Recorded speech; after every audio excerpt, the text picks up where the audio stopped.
Kritik tajam untuk pemerintah Aceh Utara. Belajarlah dari Deddy Mulyadi.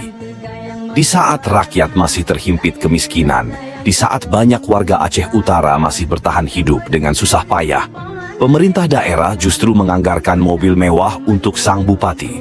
Anggaran yang seharusnya bisa dialokasikan untuk membantu rakyat kecil, malah digunakan untuk memenuhi gaya hidup elit politik. Mari kita bandingkan dengan sosok pemimpin sejati seperti Deddy Mulyadi. Saat ia menjabat sebagai Gubernur Jawa Barat, bukannya membeli kendaraan dinas baru, ia justru melepas mobil-mobil dinas mewah dan mengalokasikannya untuk pelayanan publik. Minibus Mercedes-Benz diubah menjadi mobil rumah sakit keliling. Mobil mewah lainnya diberikan kepada dinas-dinas yang lebih membutuhkan.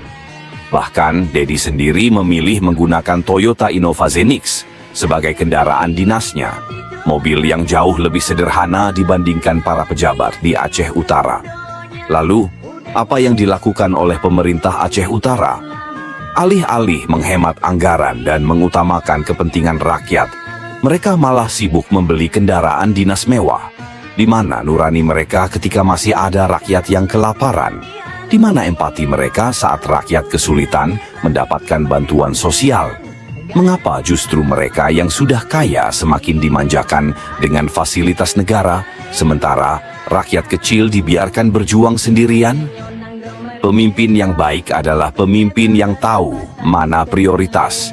Jika benar-benar peduli pada rakyat, seharusnya anggaran tersebut digunakan untuk membangun ekonomi masyarakat, menciptakan lapangan kerja, atau membantu keluarga miskin, bukan malah dihamburkan untuk memenuhi keinginan pribadi.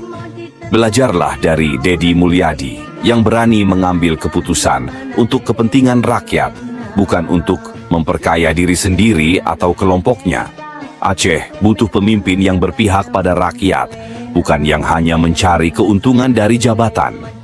Jika pemerintah Aceh Utara masih saja terus bersikap seperti ini, jangan heran jika rakyat semakin muak dan kehilangan kepercayaan. Karena pemimpin yang lebih peduli pada kenyamanan dirinya sendiri adalah pemimpin yang tidak pantas untuk memimpin.